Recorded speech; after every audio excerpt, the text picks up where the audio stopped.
Gandrung lawan loro ireng sing ora trima Kakang Kakrasana ditantang wani dadi geger dadi gelut. Pertama-tama Kakang Kakrasana kuwi menang bareng saya suwe. Kakang Kakrasana kalah tiba babalan bangsa dewa oleh ora mok tulungi aku kowe kelangan dulur nggih.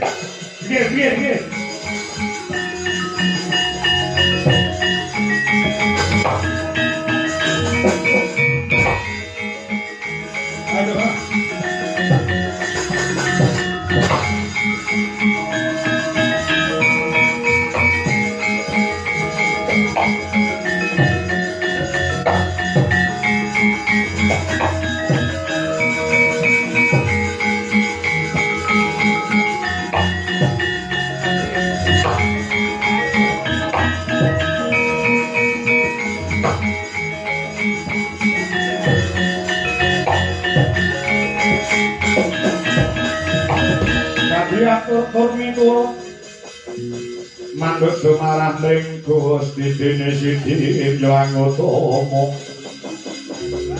panindak ing praja ngati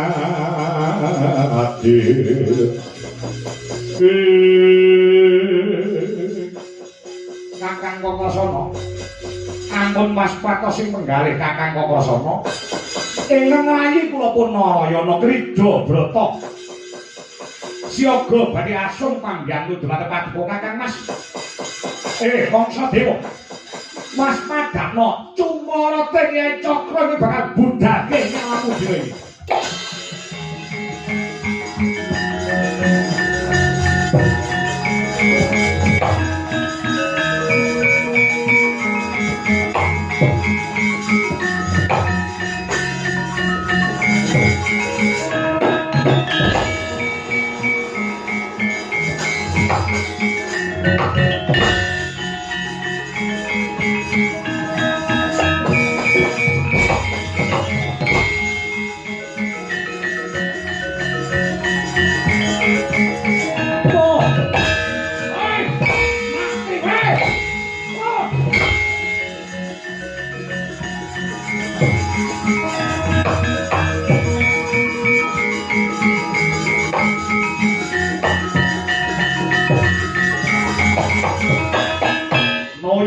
Ayo Baskara Dadi Mangsa Lena sang Kangsa Dewa Datan Uninga kalamunta bebaya ana sang ngareping netra cumlorete Kyai Cakra Baskara ingkang pesat kaya kilat kesik kaya tatip kena jaga tegese gulune sang Kangsa Dewa pedhot gulune glundung pusakane mati sang Kangsa Dewa.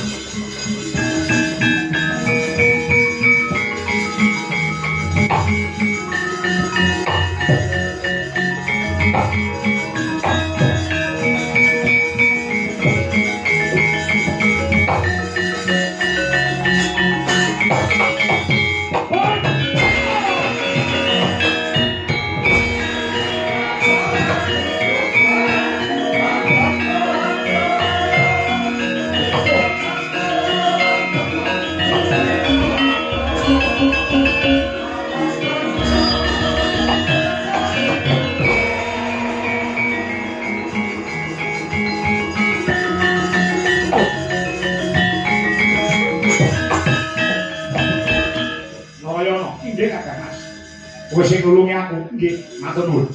Iki anak Ratu Mandura Prabu Basudewa ning ngerti aku karo kowe sing dadekake patine Kangsa iso aku karo kowe kecekel dening aparating negara cempluke Pakunjaran. Ayo semeneh sawanawis sumingkil sawetara. Ngancik mangsa kasonga iki aku ana petung karo kowe. Ayo mrada nyisih saka pancen gak konangan karo sing kawok gak Mandura.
Ora sah dadak minggak-minggok tembungku mara gage kowe pirang-pirang sasi ora mulih nyang Widara Kandhang kaya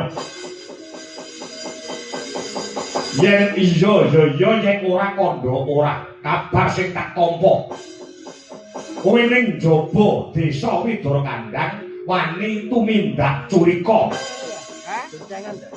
oke sing do lapor lawan Krasana yen to kowe saiki dadi begal, dadi maling, dadi rampok, dadi kecu. Mandhegani para klitih-klitih sing jejarah rayah bandane wong liya. Kuwi wong bener iki.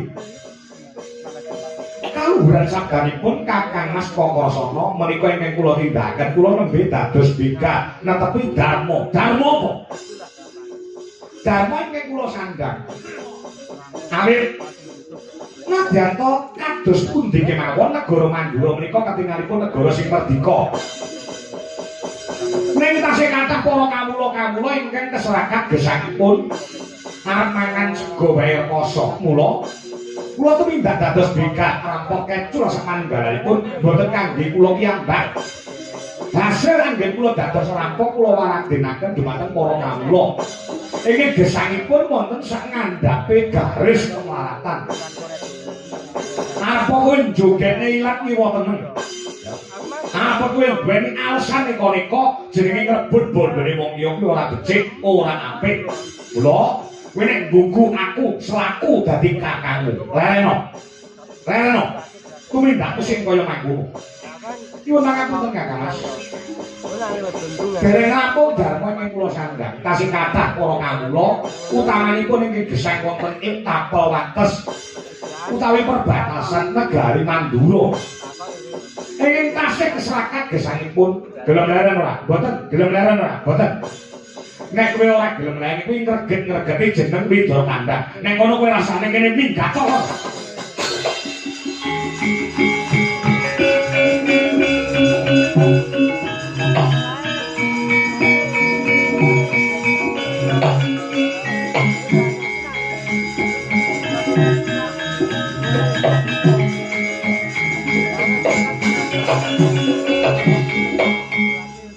Dereng tanggap dereng ngertos sejatine krenteke sedya kula nggih kula dados begal awit wonten paribasan wes rasa kanggo paribasan bangune gelem leren ora mboten nek kowe gelem leren kowe manggono nang Widara Kandhang ewadene kowe arep nutupe dadi maling dadi rampok dadi begal minggat to saka papan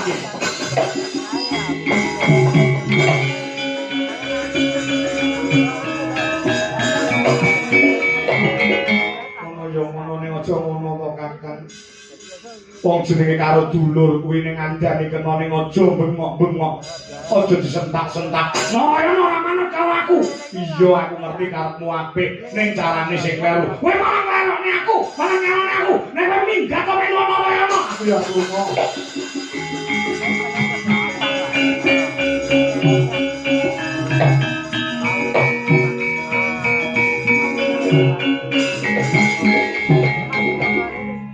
Aku ngerti hatimu. Kokosan. Piye kan kowe? Ngerti ya?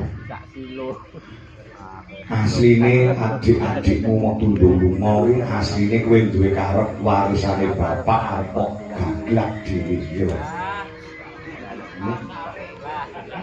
Iya ora? Ora ndene ngono, kowe malah ngalami aku. Nyatane.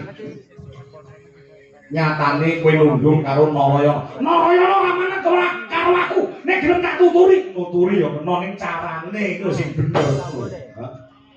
Wong nuturi kok bengok-bengok nude-nude ning ngarepe mripat.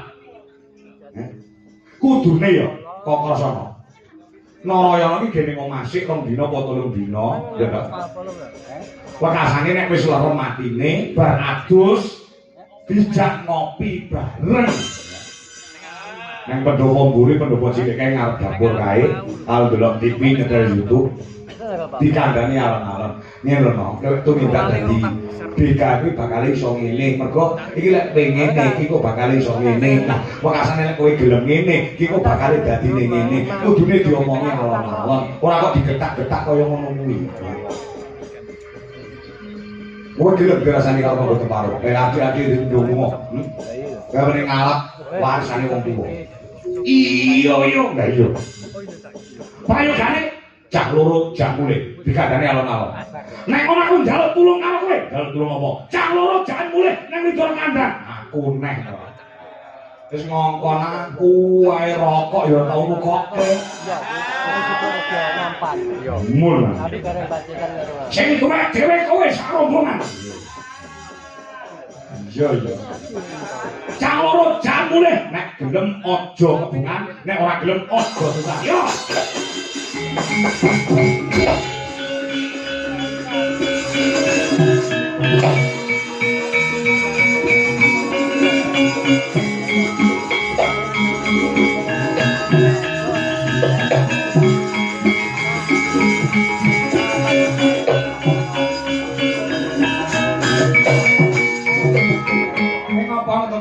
Lore kan? Aku melu kowe. Aku dadi maling. Aku dadi rampok. Leket teking jagat manuk maning jajalanan njejemberi donya. Aku. Kowe karo Kakang Kokosana wong suci ya.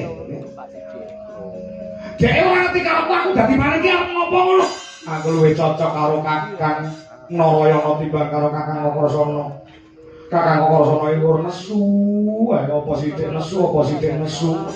Kakang Narayana sing luwih sabar karo aku. Aku dadi begal. Aku ya melu dadi begal. Apa kowe iso begal? Wong begal kuwi kudu ngetokne Kaji Jaya Kawijayan. Bela diri saora-ora taekwondo lan pencak silat. Pencak silat kok pencak silat. Kudu gelem luwih dhisik nek pengin dadi begal. Nek miturut panjenengan ngono monggo ning tumrape lara ireng beda. Carane begal beda karo Kakang Narayana. Kira-kira nek aku gelem begal, hasile oke aku timbang kowe.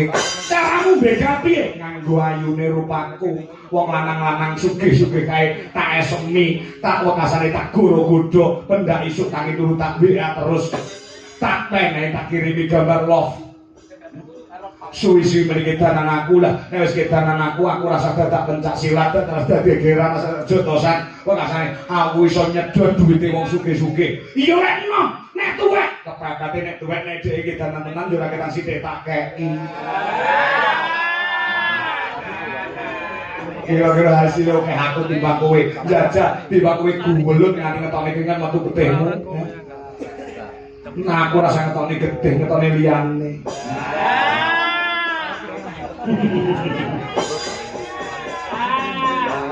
Kira hasilnya luwih aku mau ngongkang mari basane. Oke lho wong wedok saiki sing model kaya aku ngene iki.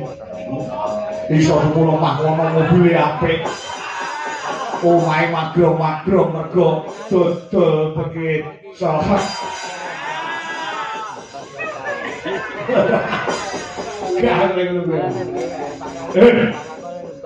Loyo, aku sing tekun.